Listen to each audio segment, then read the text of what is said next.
In this video, we will learn about different types of corrosion. We will get to look at the real life case studies, just like the examples you see on the slide. We will identify the type of corrosion, and most importantly, we will study in depth the origin of the observed corrosion. Okay, so the first type I'd like to begin with is called a uniform, or sometimes we call it a general attack corrosion.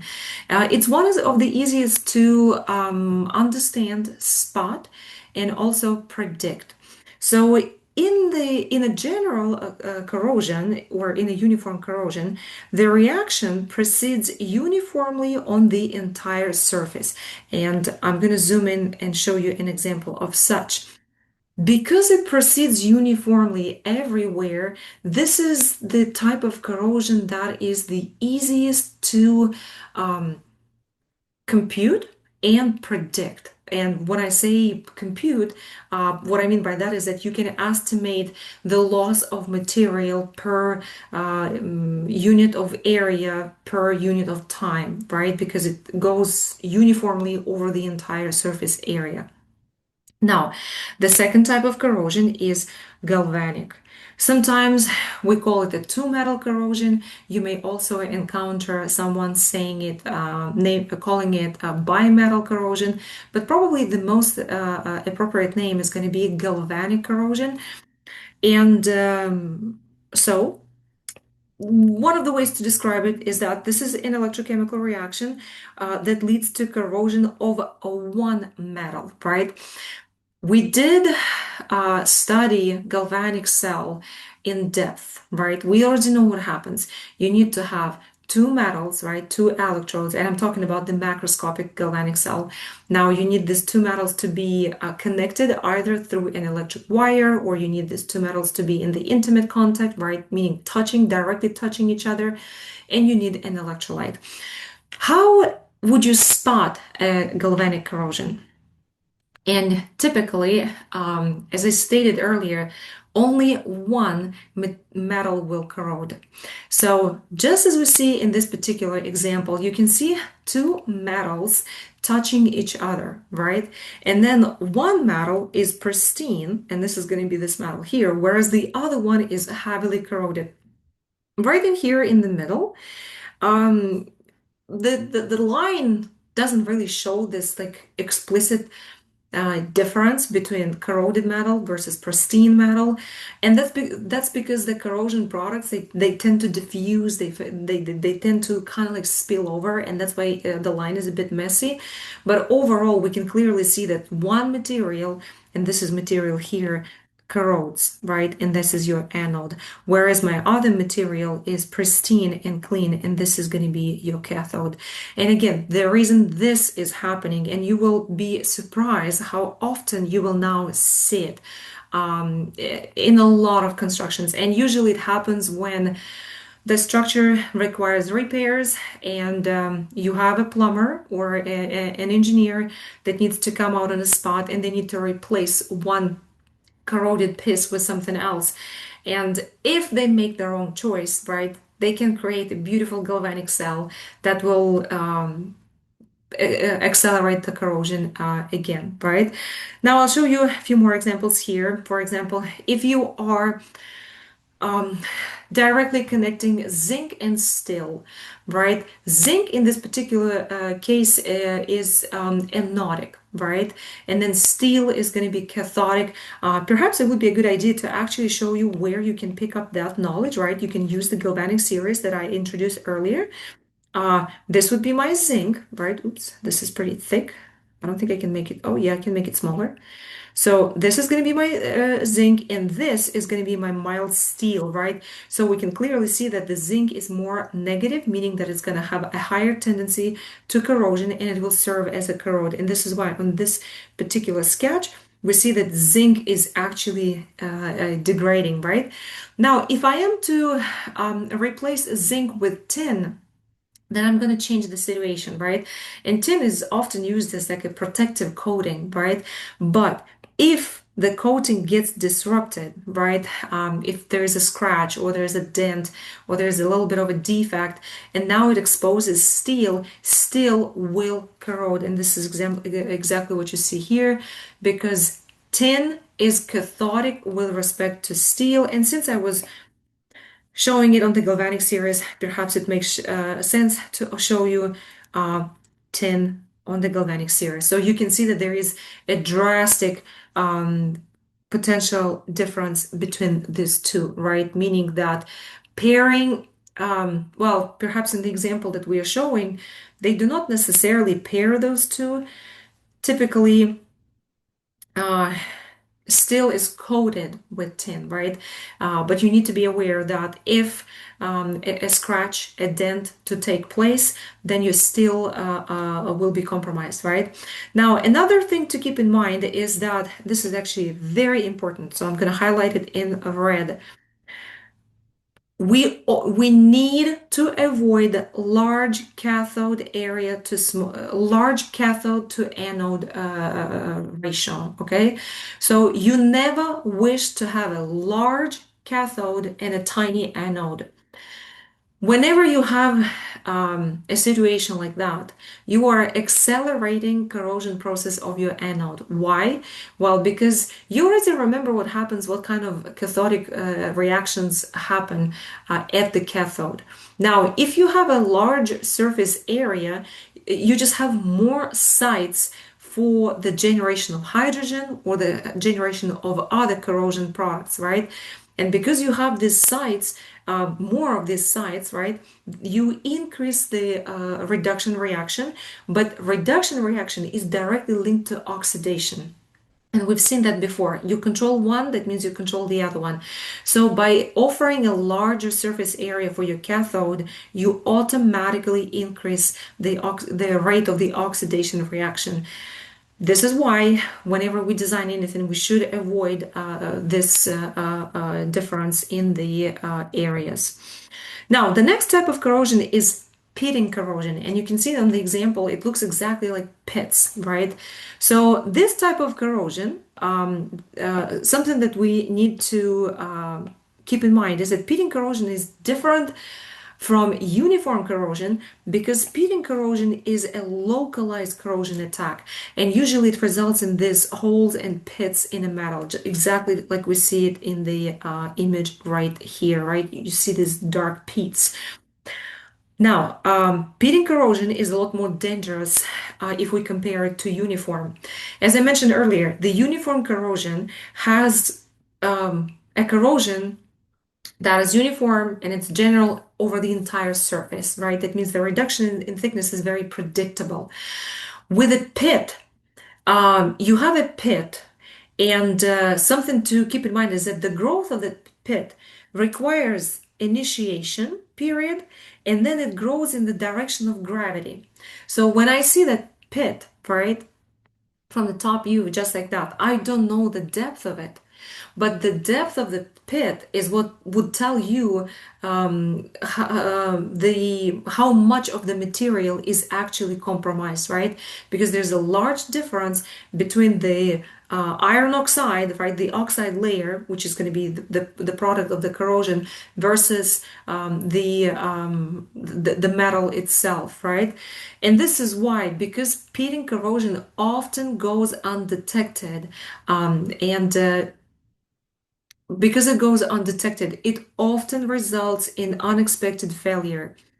And perhaps it's one of those corrosion types that we have to be on a lookout, and we have to be very cautious when we see the pits, because these tiny, tiny dots are not just the tiny, tiny dots. We know that there is a pit, right, that grows in depth of the material, and the material can be compromised a lot more than you would suspect. Now, typically, these pits, they initiate at structural and compositional heterogeneities. And so what I mean by structural, I'm talking about the structure of the alloy itself, right? I think at some point we did mention is that you could have some kind of segregation of the impurities. The impurities themselves can trigger that type of corrosion. right? Oh no, my apologies. In my brain I meant compositional, right? I was giving you a description of a compositional. I was referring to the composition of the pit itself, of the material itself. Sometimes you have these impurities that can be more anodic with respect to the rest of the material, or you can have a segregation of certain elements, right, as they group with each other. Um, Now, pitting can also initiate its structural heterogeneity. So by that I mean like macro defects, like scratches, dents, grooves. All of this will may also initiate the pitting corrosion. Let's look a little bit more in depth of how the pit grows. Okay, the growth of the pit. Typically, the growth of pit, we know that it grows in the direction of gravity, right? And it also involves dissolution of metal in the pit. So that means is that this is where the dissolution of metal happens, right? So at the bottom of a pit is where I have the anodic reaction happening. So what I mean by here is that I have my metal, N goes to N N plus N electron, right? I don't know why I put this N in here. That's not supposed to be there, right? So metal, so we have basically a bunch, in the example they are showing you the valence of two. I decided to go with just a generic valence of N, right? So this is what happens at the bottom. But that means that if this is my anodic reaction, I'm going to change the color to blue. My cathodic reaction happens at the metal surface, right? So the anodic reaction happens at the bottom, and the cathodic reaction happens at the metal surface. But why is this unique? Why is it dangerous, right? Why we have that specific pit? Because what happens is that as you generate a bunch of this metal plus, right, metallic cations, positively charged ions. So in a sense, you have a buildup of positive charge.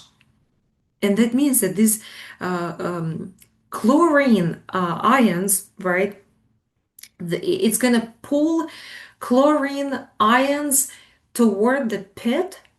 Okay, so it's going to pull it toward the pit to balance out the positive charge that is built by the metallic ions.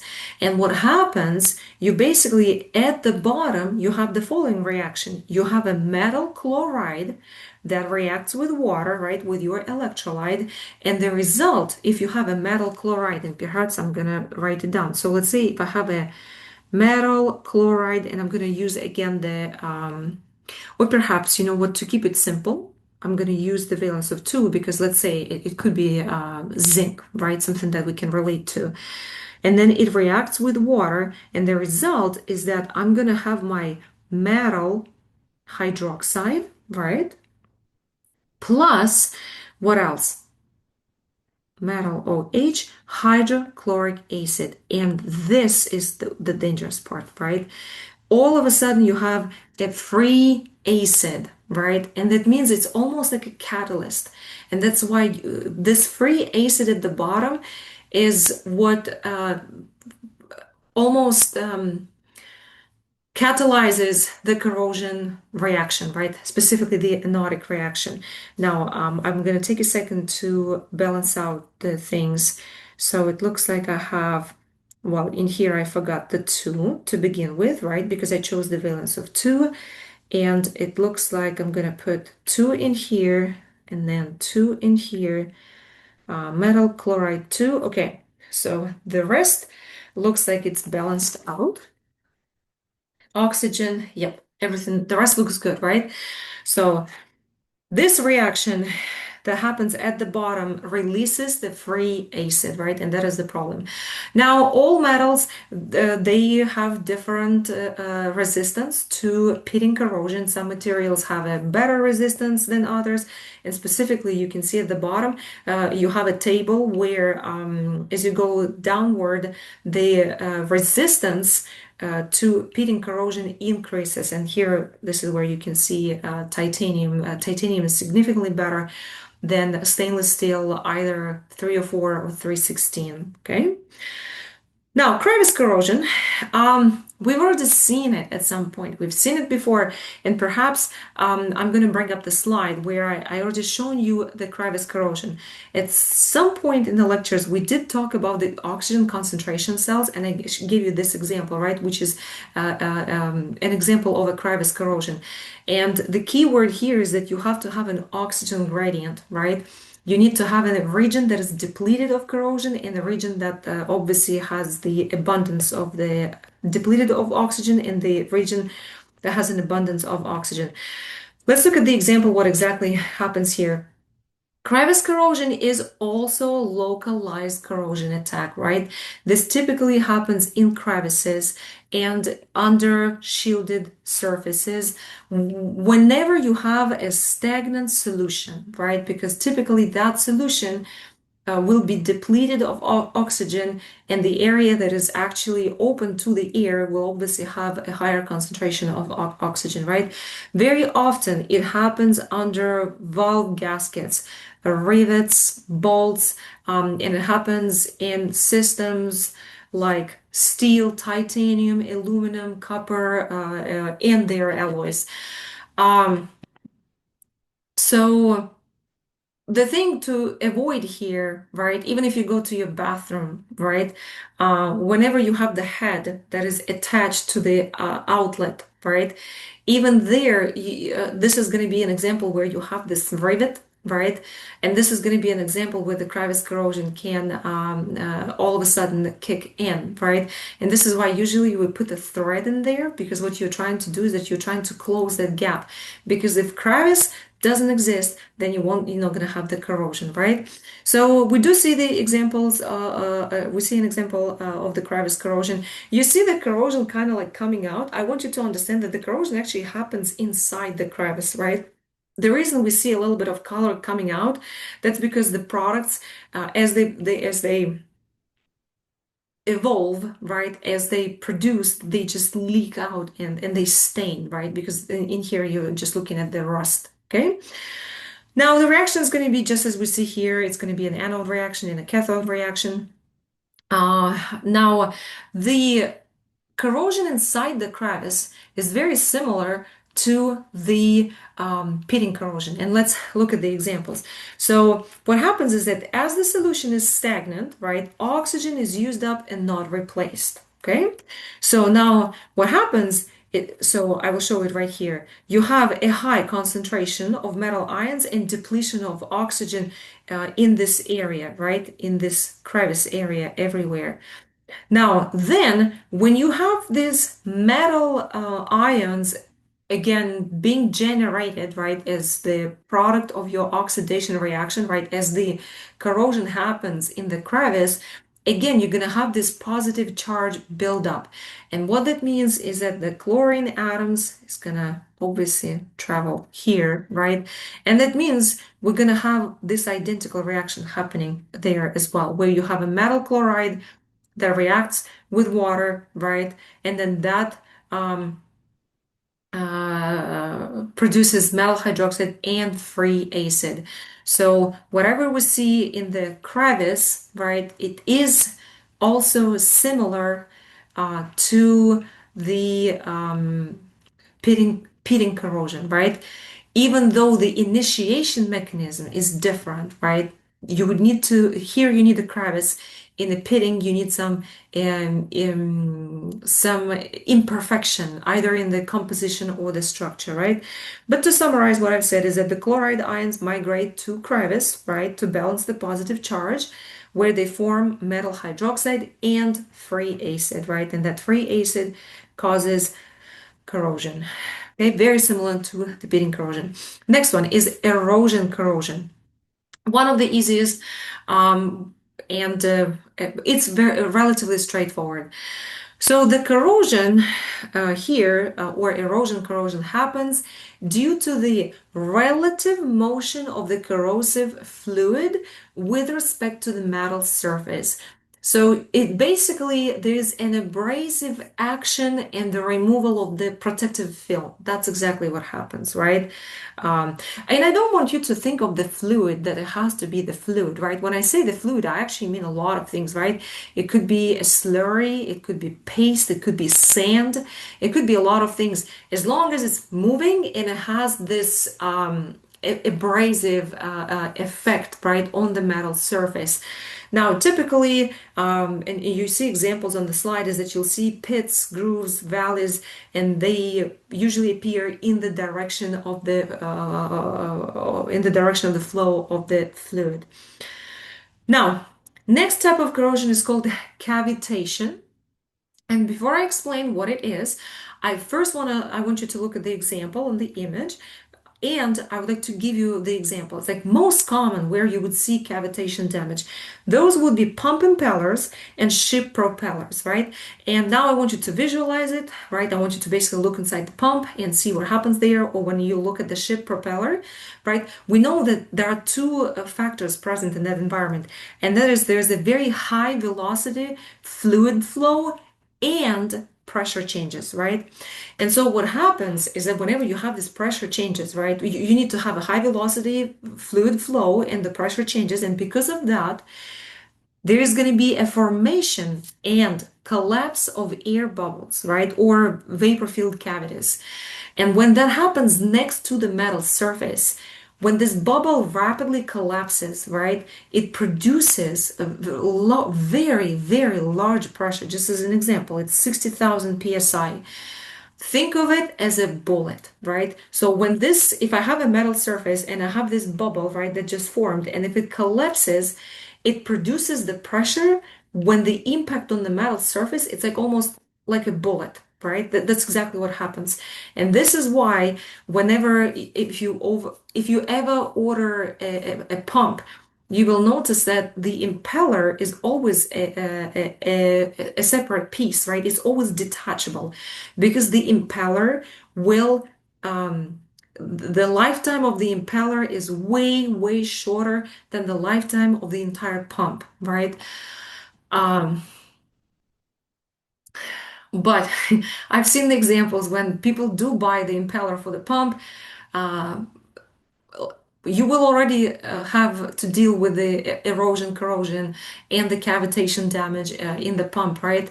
But people also manage to buy an impeller um, which is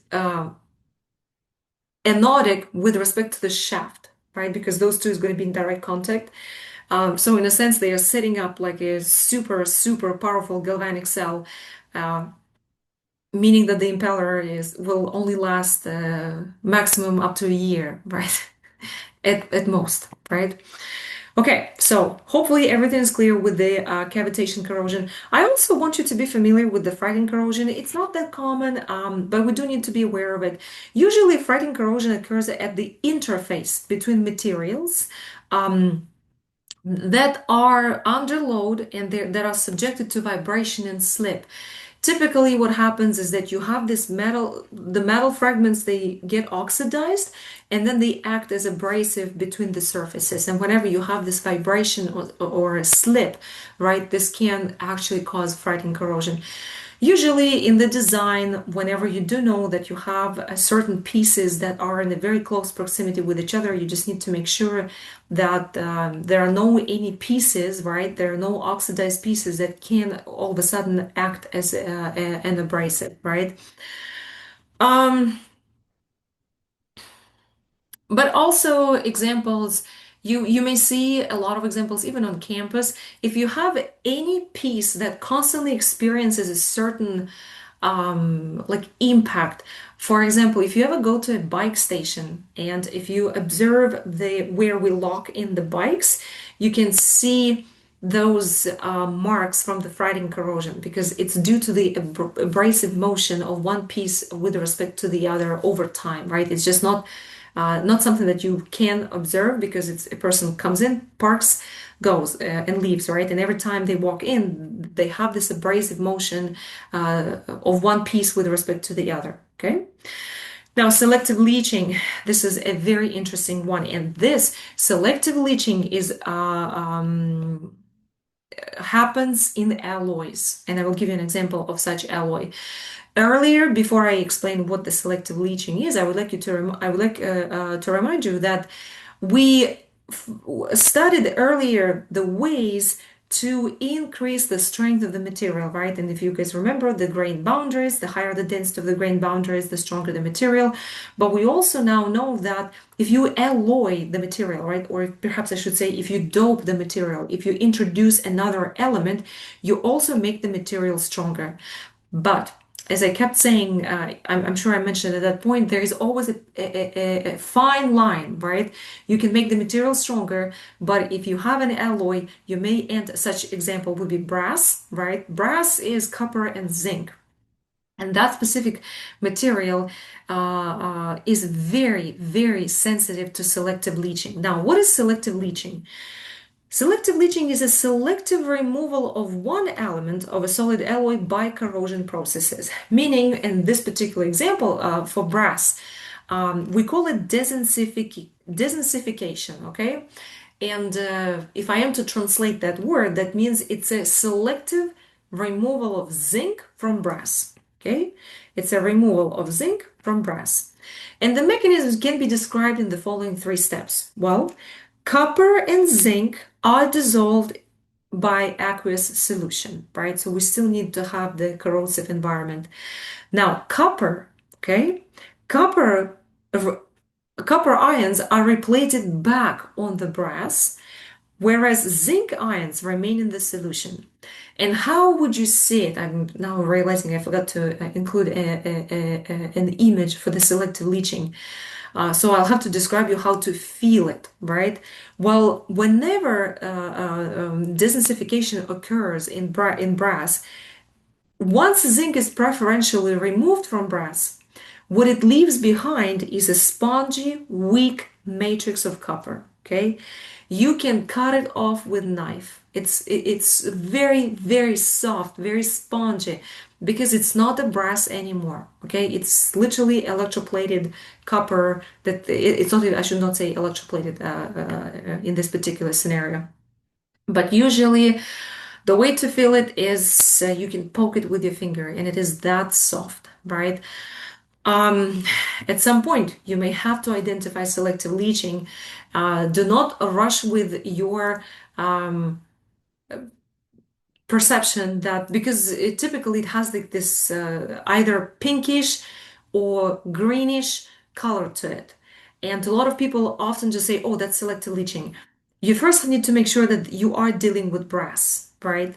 And then because you can be looking just as at an oxidized copper, okay? And it will may have like the same greenish tint to it.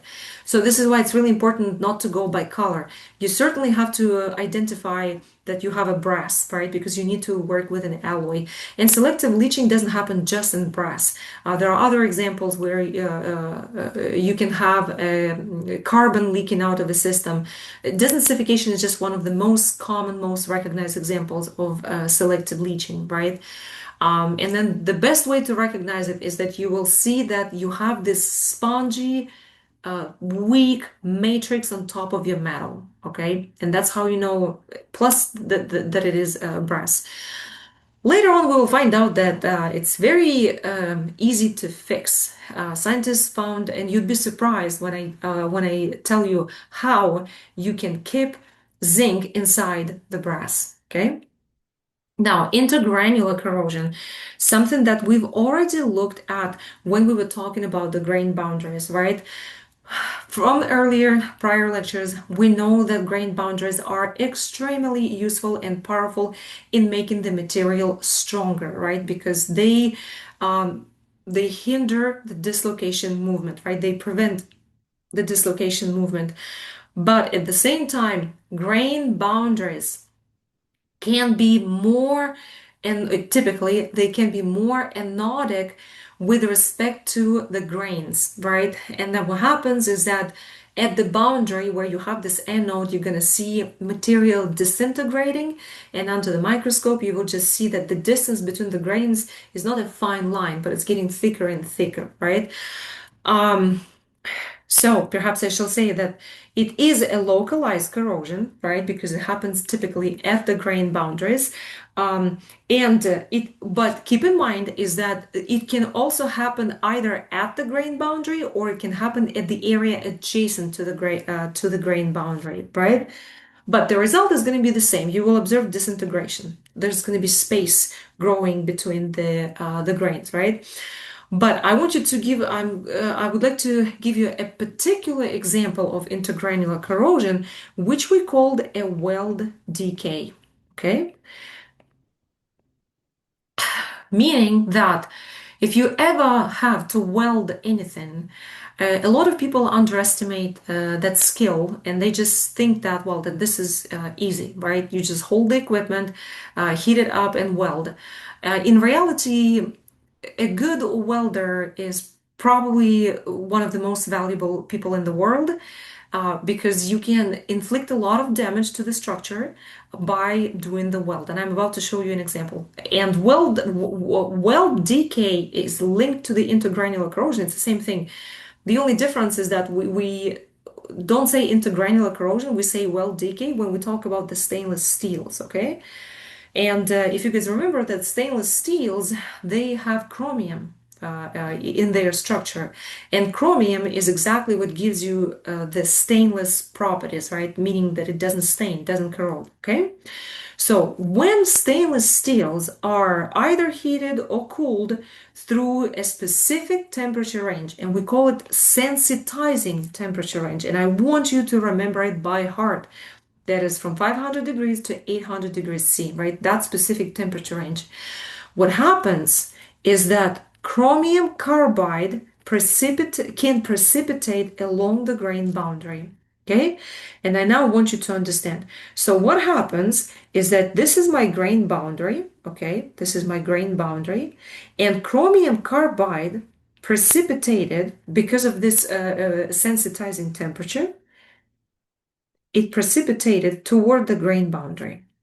Now, so I have these areas, the grain boundaries themselves, that are now rich in chromium. But chromium is exactly what gives you stainless properties, okay? So that means that that area now is more cathodic with respect to the adjacent area, because the adjacent area, and allow me perhaps to use this color, this adjacent area is depleted of chromium, okay? And so what happens is that now that area that is adjacent to the chromium carbide precipitate is anodic, right? And that's how the galvanic cell is set inside the material, right? And basically corrosion kicks in, right? And we call it intergranular corrosion. But it also happens, an important part is that it happens during a weld decay.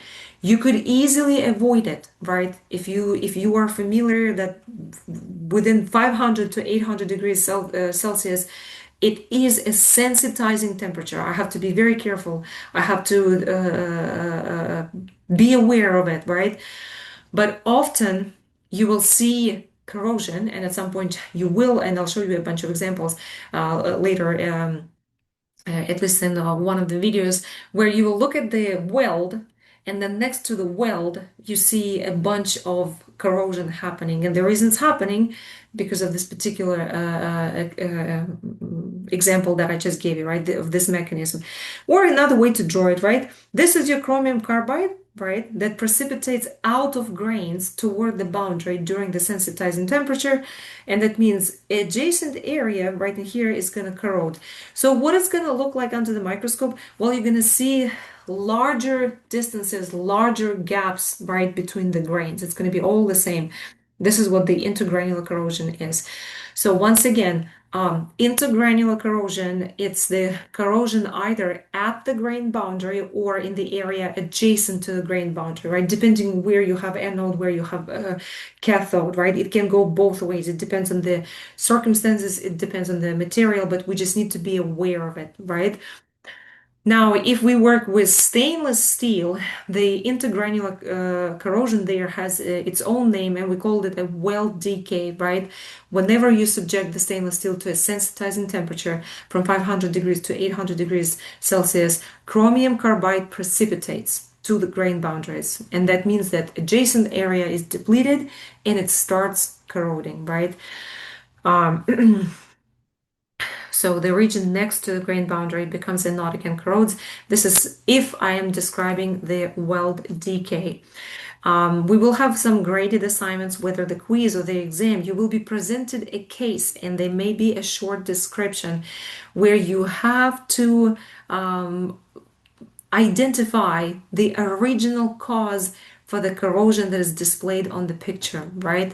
Um, so once again, if you see something that explicitly shows you that there is a welding work performed, right, and there is a corrosion next to it, that shall tell you that, okay, I need to consider the case that this could be a intergranular corrosion or perhaps a weld decay if it's stainless steel, right? Uh, before I before I move on, one thing I will also say, whenever you do welding, you always avoid using any oils or any carbon source next to your stainless steel, right? Because the having this carbon can accelerate this chromium carbide precipitation process, right? So this is why we never use oily rugs or things like that. And this is why I mentioned earlier that welding requires knowledge. It's an art. It's an art, and it's a very good skill, right? Now, next one is stress corrosion cracking. So typically you would see cracking, right? And that cracking is caused by, keep in mind, combined, it's always a combination of a tensile stress and corrosive environment, okay? The stress does not have to be a tensile stress. You don't really have to load the structure. Sometimes it could be residual stress. You guys hopefully remember that you can inflict during the cold working, during the straining the material, right? Or it can actually be a physical stress applied, like a load applied to the material. Now, only certain combination of alloy and environment actually causes a stress corrosion cracking. Typically, the crack initiates at pit, right? Again, you need some kind of um, defect to initiate the crack, and then either a pit or a dent, a scratch, like it has to have some kind of discontinuity, and then the crack typically propagates perpendicular to the tensile stress. So if I have my tensile stress applied like this, then that means that my crack is going to be propagating this way, right? Now, one thing to keep in mind is that the crack growth stops if either stress or corrosive environment is removed. Whenever you're given a real case and you need to identify the primary mechanism, and you'll notice that I always ask for the primary mechanism. Whenever you see a crack, do not jump to the conclusion that it has to be a stress corrosion cracking. In a few slides, I'll show you an example where we're looking at the crack, but even though you are looking at the stress corrosion cracking, but the primary mechanism there has nothing to do with stress corrosion cracking. There's something else that actually originated the corrosion. All right, moving on to hydrogen damage. Okay, so something that we know about hydrogen, hydrogen is the tiniest element in the periodic table, right? And this guy is also most dangerous. And the reason he's dangerous is because he's so tiny. Hydrogen can penetrate the materials. And once the hydrogen penetrates the material, and to be honest, it can penetrate any material. And if you have the material that has voids, defects, or if you have an alloy, you will end up with some defects and voids. Those materials are even more susceptible to hosting hydrogen. Okay, so now what happens? How does hydrogen damage the material? In general, before I show you the mechanism itself, what happens in general is that the load carrying capacity of metal is reduced due to the interaction with either atomic or the hydrogen element. In either words, is that you have a tank, let's say stainless steel tank, and you know that it has a certain you know that your steel tank has a certain yield strength, right? Or it has a certain tensile strength, and it is loaded, and you know that it should serve you, nothing should happen. But all of a sudden, you see the explosion, it cracks, it behaves like it can't carry the load that it should do on paper, right? Usually it's sudden, usually you see a crack because the material gives away, right? All of a sudden it loses the original strength. The way it is caused is by the diffusion of hydrogen into metal. Typically, it happens in low carbon and alloy steels. It happens in aluminum alloys and titanium alloys. What we see, right, what we can observe is usually cracking, blistering, hydride formation, and the reduced ductility that we call a hydrogen embrittlement. I'm about to show you an example. I would like to show you two examples of hydrogen embrittlement, cracking, and blistering, okay? But before I do that, since I have it on the slide, whenever you suspect that hydrogen damage may occur in the metal, right? May have occurred, I should say that. Meaning that if you suspect that the hydrogen is inside your material, you can actually apply a process that is called bake out. That means that you just diffuse the hydrogen out of the metal, okay? Now let's look at the example of what actually happens during the hydrogen embrittlement, right? I want you to look at this example right here. It comes from one of the exams from the prior years. Quite a few students looking at this example, despite the fact that they had a well-written description that mentioned the hydrogen source, the hydrogen sulfide, or, well, I don't remember which one exactly, but it explicitly pointed out at the hydrogen. Quite a few students said, oh, this is a stress corrosion cracking, but it turns out it is not. It is actually an example of hydrogen embrittlement. What exactly happens in this material? Why do we see the crack, right? Well, atomic hydrogen penetrates the metal, okay? Or sometimes it could be generated within.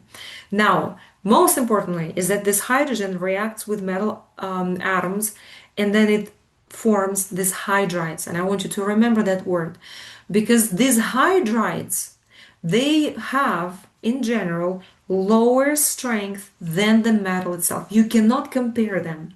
Okay, so if I have my metal, right, let's say I'm looking at some kind of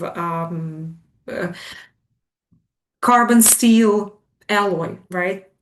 And I know that my material should possess that specific strength. But all of a sudden, if the metal is continuously exposed to hydrogen gas, right? Some kind of exhaust gas, right? And then what happens is that hydrogen keeps penetrating into your metal, right? Diffusing, then it forms these hydrides with the metallic elements.